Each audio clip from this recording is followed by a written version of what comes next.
الحمد لله نحمده ونستعينه ونستغفره ونستهديه ونعوذ بالله من شرور أنفسنا ومن سيئات أعمالنا. من يهده الله فلا مضل له ومن يضلل فلا هادي له، ونشهد أن لا إله إلا الله وحده لا شريك له، ونشهد أن سيدنا ونبينا وحبيبنا محمدًا عبده ورسوله وصفيه من خلقه وخليله. فاللهم صل وسلم وبارك على سيدنا محمد. اللهم صل عليه في الأولين وصل عليه في الآخرين وصل عليه في الملأ الأعلى إلى يوم الدين. وارض اللهم عن صحابة رسول الله أجمعين وعن التابعين وتابعيهم بإحسان إلى يوم الدين. أما بعد، أيها المؤمنون، أحييكم بتحية الإسلام، وتحية الإسلام السلام، فالسلام عليكم ورحمة الله تعالى وبركاته. معاشر المؤمنين، نعيش هذه الأيام أحداثاً عظيمة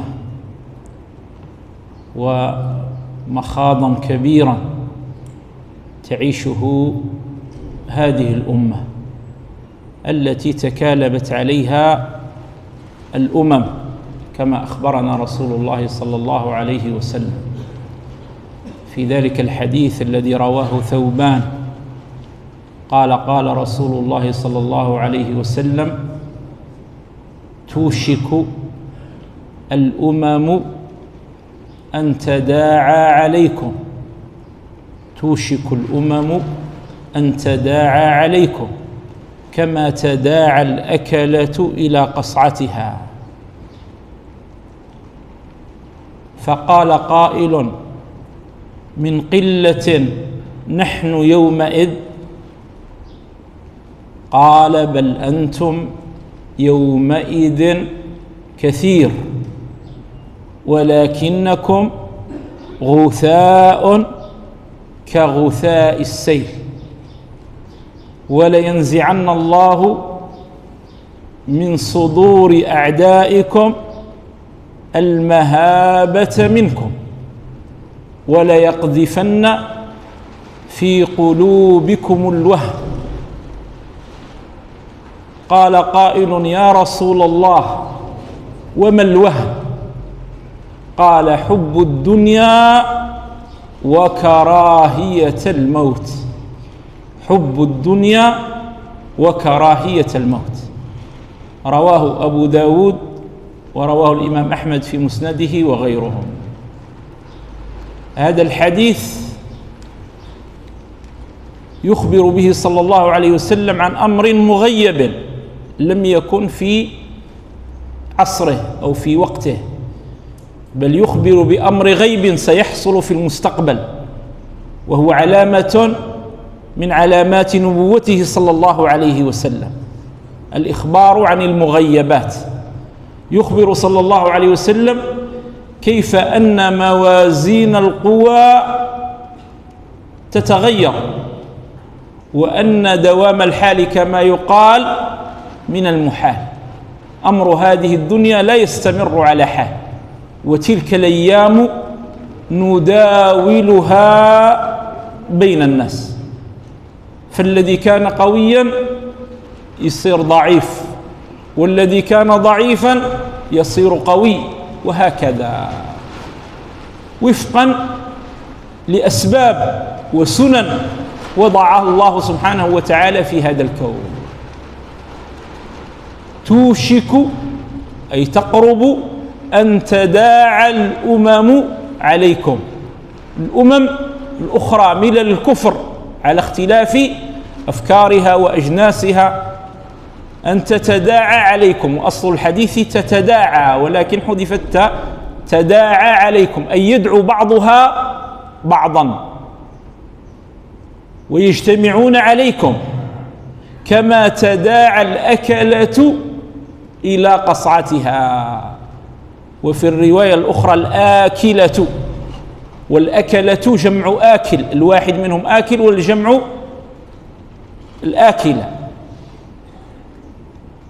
كما تداعى الأكلة إلى قصعتها. والقصعة معروفة، ناس جياع ووضعت أمامهم قصعة من طعام فيقبلون عليها يلتهمون ما فيها يسدون بها جوعهم دون أن يواجهوا شيئا في سبيل الحصول على هذا الطعام، بل هي ربما غنيمة سهلة لا يترتب عليها مغرم ولا ينجر عليها تعب أو مشقة.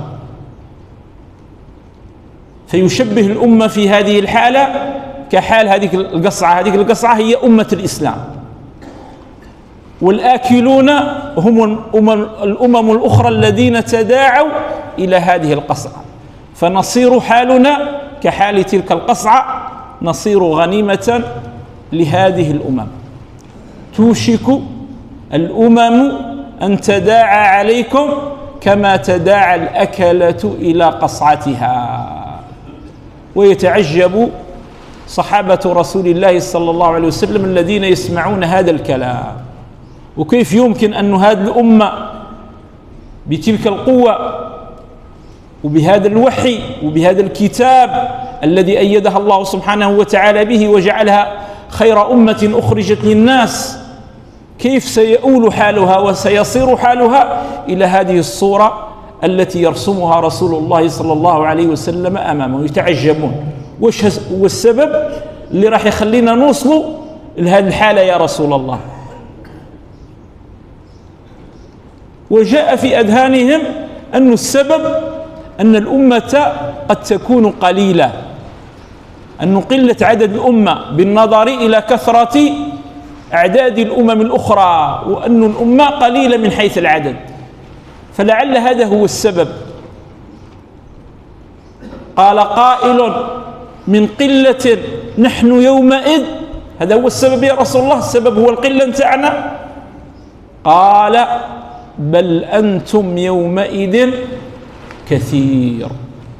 ما هوش السبب هو قلتكم، نهار اللي تصيروا في هذه الحالة والنهار اللي تتكالب عليكم هذه الأمم عددكم يومئذ كثير، ولكنكم غثاء كغثاء السيل.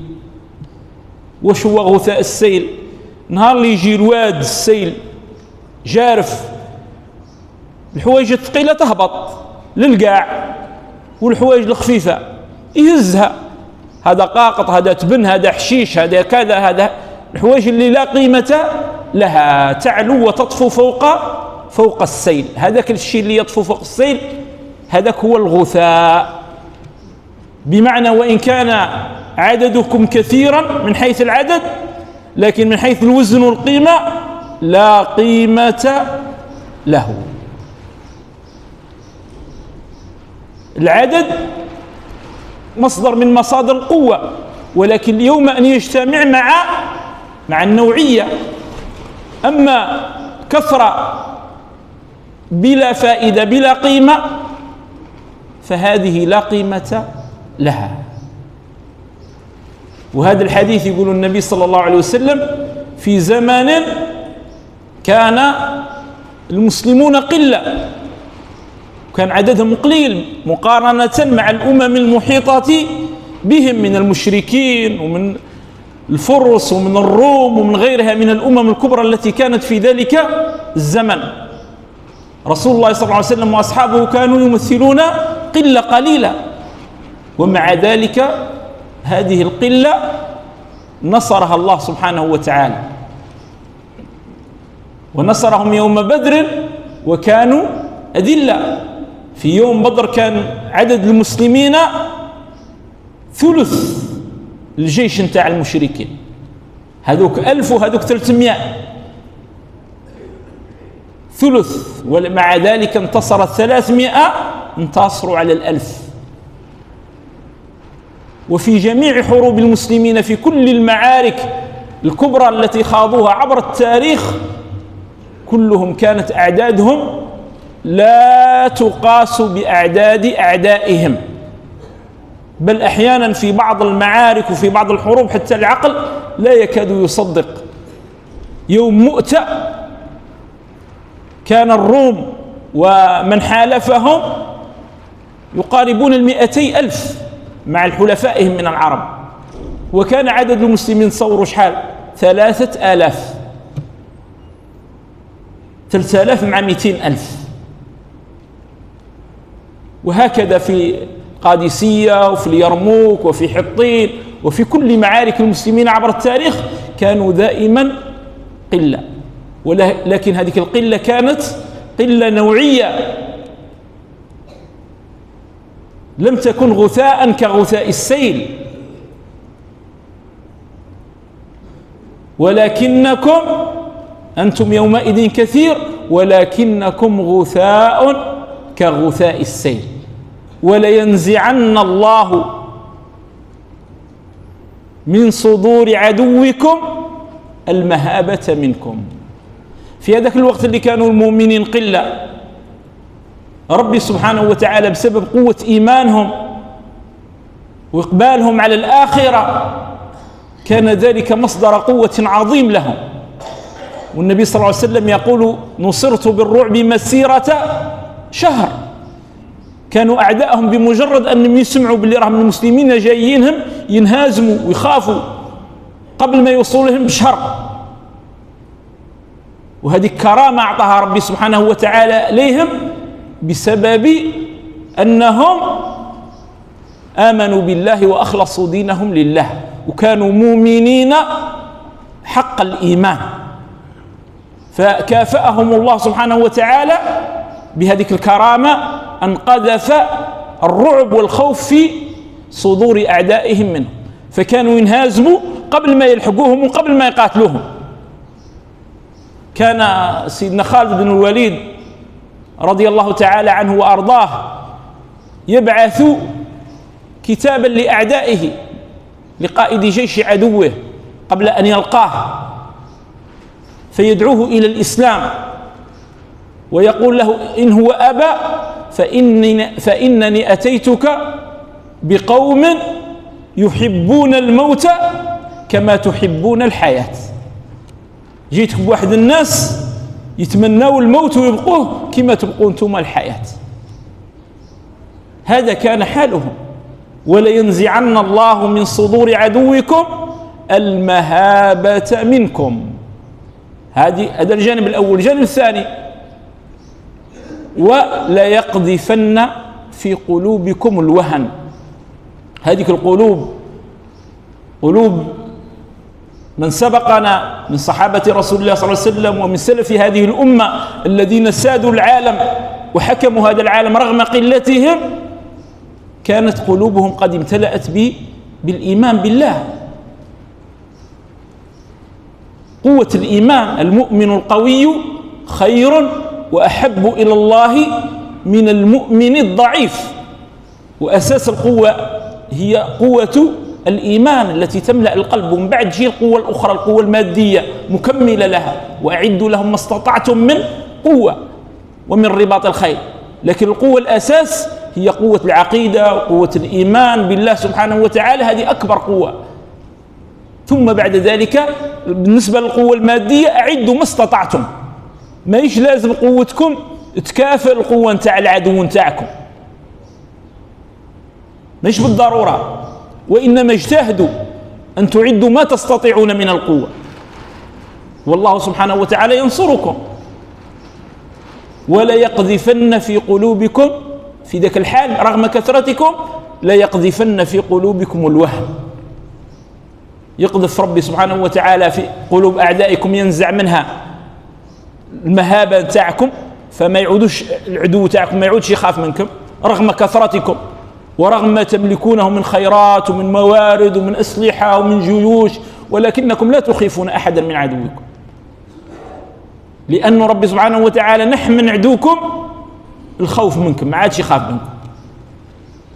ولا يقذفن في المقابل في قلوبكم الوهن.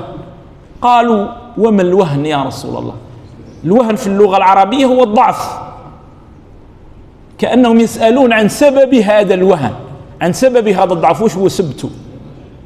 قال: حب الدنيا وكراهية الموت. السبب أنكم تتعلقوا بالدنيا وتكرهون الموت. وحال سلفنا كان بخلاف ذلك، لما انتصروا فيما ذكرنا في تاريخهم كان السبب حبهم للموت وإقبالهم عليه، لأنهم يرون أن هذا الموت هو شهادة في سبيل الله، وأن هذه الشهادة راه وسام عظيم لا يناله إلا من اصطفاه الله ومن اختاره، ليس كل الناس ينال هذه الشهادة. فكانوا يطمحون لهذه الشهادة ويسعون إليها. في غزوة بدر سعد بن خيثمة شاب من شباب المسلمين ووالده شيخ كبير يتنازعان، مختلفين. على واش مختلفين؟ شكون فيهم يخرج للمعركة. الولد يقول أنا نخرج وربي يقول أنا نخرج. فاقترع، طلب منهم رسول الله صلى الله عليه وسلم أنه يديروا القرعة، يديروا العود بيناتهم شكون اللي يخرج فيه، لأنه واحد يبقى يقوم بالدار والآخر يخرج ينوب عنه. فلما جرت القرعة خرجت على سعد، خرجت على الابن هو اللي يخرج. فالأب يتوجه لابنه ويقول له أني أنا أبوك وأن لك علي حق وأن لي عليك حقا فآثرني بها، خليها لي يا ولدي، رغم أنه خرجك في العود بس خليني أنا نخرج.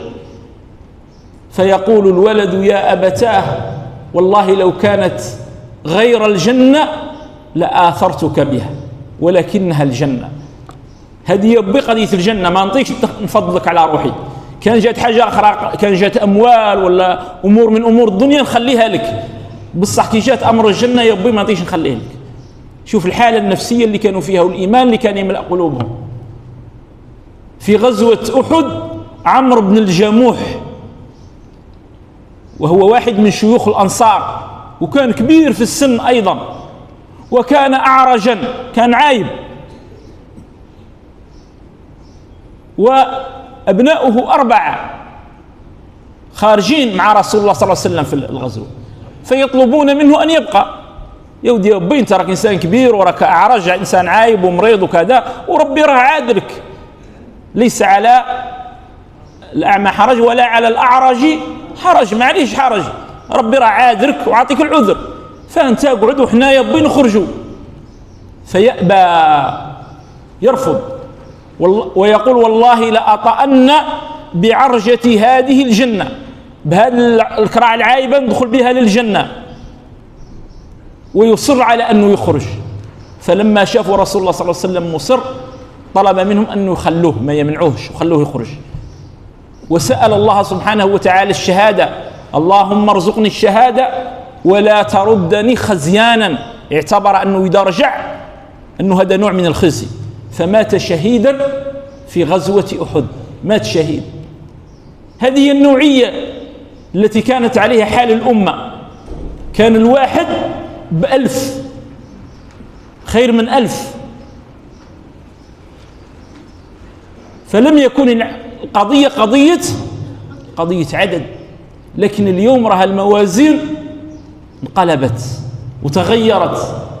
اليوم هذه الأمة تاع 300 مليون عربي ونتاع ما يزيد على 1 مليار من المسلمين، من طنجة إلى جاكرتا، من حد العالم غربه إلى حد شرقه. هذا العالم الإسلامي الكبير اللي أزيد من 1 مليار من المسلمين أصبحوا لا قيمة لهم ولا وزن لهم. وفي قلب هذا العالم اللي هو أرض فلسطين، جناح هذا العالم الأول هو الجناح الغربي اللي هو المغرب العربي ومصر، وهذا الجناح الغربي، والجناح الشرقي شبه الجزيرة العربية وآسيا، هذا الجناح الشرقي متاع هذا العالم الإسلامي. وقلبه هو بلاد الشام وأرض فلسطين، هذه قلب العالم الإسلامي. اليوم هذا القلب وهذه القبلة المقدسة اللي هي بيت المقدس اليوم يحتلها شذاذ الآفاق، 14 مليون من اليهود، ويتحكموا في المسلمين من أقصاهم إلى أقصاهم. ونرى الفئة القليلة المؤمنة اليوم في أرض غزة التي تدافع على شرف هذه الأمة، بقية الأمة سلمتها وسمحت فيها، وأصبحنا كأننا لسنا منهم وليسوا منا. في القديم في عهد عمر بن عبد العزيز يحكى أنه بلغه أن أسير من المسلمين أراد ملك الروم أن يستذله، أن يجعله دليلا وأن يهينه، فأرسل إليه رسالة: أما بعد فقد بلغني أنك تذل أسيرا من المسلمين كتب الله له العزة، فإذا أتاك كتابي هذا فحل قيده وأطلق سراحه، وإلا جئتك بجيش أوله عندك وآخره عندي. هذه لما كانت الأمة عزيزة بسبة واحد يرسل له هذه الرسالة، فلا يجد ملك الروم إلا أن يطلق سراح هذا الأسير خوفا بعد هذا التهديد. في عهد المعتصم الخليفة العباسي المشهور، وكانت كاينة فتنة في بلاد آسيا، وكان منشغلا بهذه الفتنة عن قتال الروم. فالروم ملك الروم استغل الفرصة، وهذا في القرن الثالث الهجري، استغل الفرصة وعاد يعتدي على المدن المجاورة لحدود دولته، ويأسر ويعتدي ويقتل.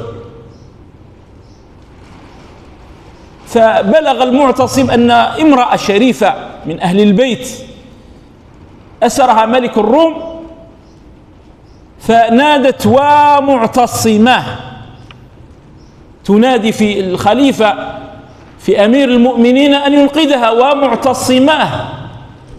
وبلغ هذا الأمر الخليفة المعتصم. ما كانت هناك تلفزيونات ولا كانت هناك هواتف، وإنما بلغه الخبر سماعا، ربما بعد شهر ولا بعد شهرين وصلوا هذا الخبر باللي راه امرأة مؤمنة راها تستغيث به وراها تستنصره وتطلب منه أن يخلصها من ذل الأسر ومعتصماه. واش دار الخليفة هذا؟ سأل عن أقوى مدينة أو أقوى حصن من حصون الروم، وين هي المدينة القوية من مدن الروم؟ قال لهم، فأخبروه أنها عمورية، وعمورية هذه تقع الآن في أرض تركيا. قالوا هي المدينة الأكثر حصانة قوة بعد عاصمة البيزنطيين اللي هي القسطنطينية في ذلك الوقت، اللي هي اليوم اسطنبول. بعد العاصمة مباشرة تجي عمورية هذه من حيث القوة. فأمر بإعداد جيش وأن يتوجهوا إليها رغم شدة تحصينها. وبعد أن أعد هذا الجيش وعزم على الخروج، واجهه المنجمون الكهان والجزانين بأن هذا الوقت راه ماهوش مناسب للخروج، وأنك إذا خرجت في هذا الوقت رايح تنهزم وترجع خائبا من هذه المعركة. ولكنه لم يستمع إليهم، ما استمعش إليهم وعزم على الخروج، وفعلا خرج في ذلك الجيش وفتح عمورية وحرر أسر المسلمين في زمن قلنا ما كانت فيه لا تليفونات، لا وسائل تواصل، لا تلفزيونات. واليوم أصبحنا نرى كل شيء على المباشر، ونشوفوا خاوتنا هؤلاء المستضعفين في هذه البقعة الصغيرة يقتلهم القصف والقهر والجوع والذل في وسط هذا الطوفان من مئات الملايين من إخوانهم المسلمين، وهم يتفرجوا عليهم ويشوفوا فيهم. والعياذ بالله الحال الذي وصلنا إليها.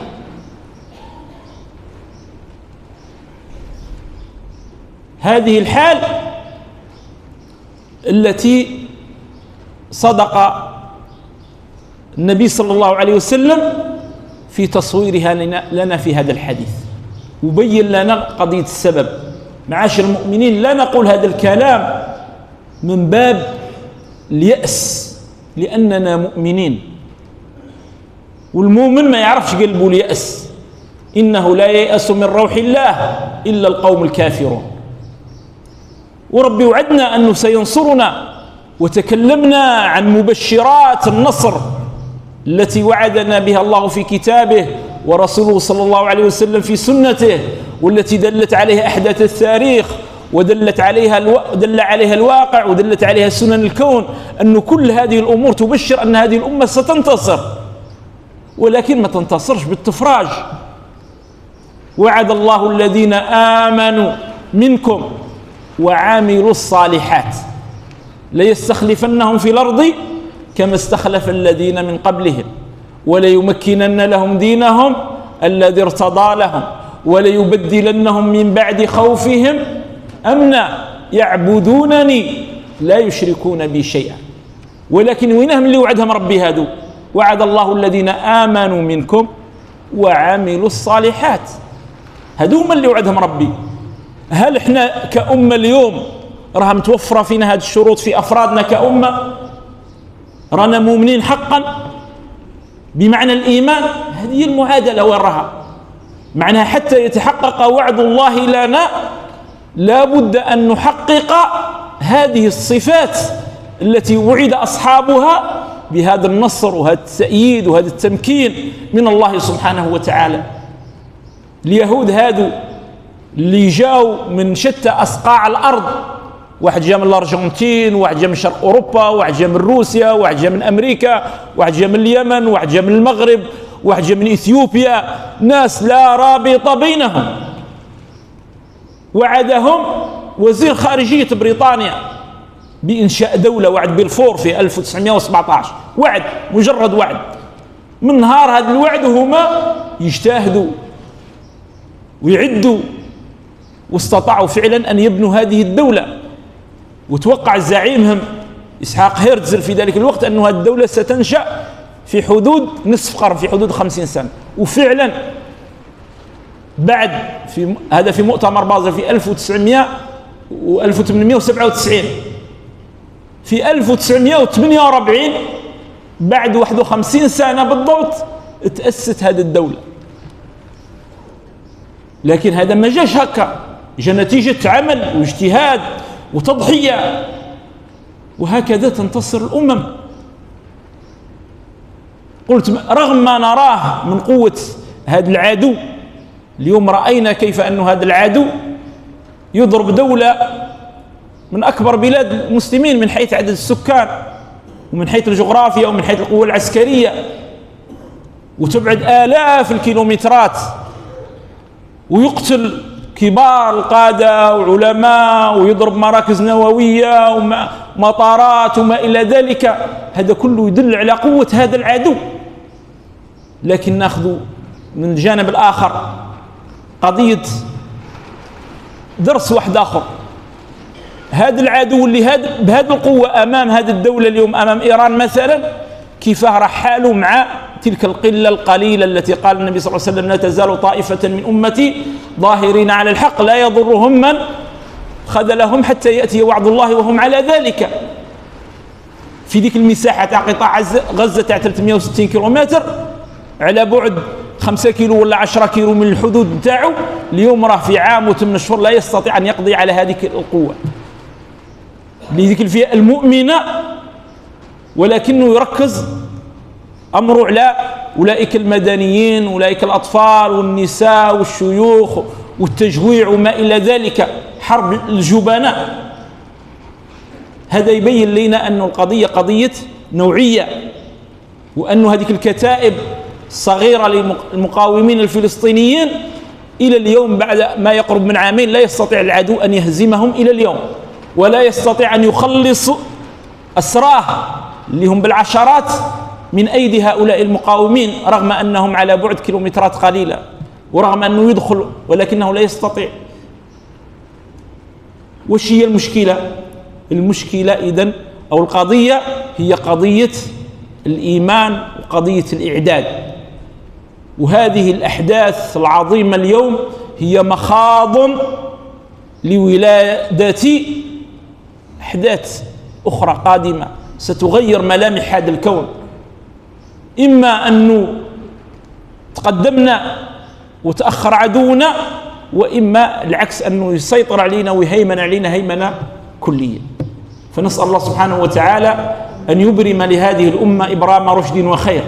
نسأله سبحانه وتعالى أن يعز المؤمنين وأن يذل الكافرين. اللهم اجعل غدنا خيرا من يومنا، واجعل يومنا خيرا من أمسنا. اللهم وحد أمة المسلمين يا رب العالمين. اللهم ردنا إليك ردا جميلا. اللهم تب علينا لنتوب إليك. اللهم اجعلنا من أكبر عبادك عندك حظا في هذا اليوم وفيما بعده، من خير تنشره أو رحمة تبسطها أو معافاة تمن بها، إنك ولي ذلك والقادر عليه. سبحانك اللهم وبحمدك، نشهد أن لا إله إلا أنت، نستغفرك ونتوب إليك. سبحان ربك رب العزة عما يصفون، وسلام على المرسلين، والحمد لله رب العالمين.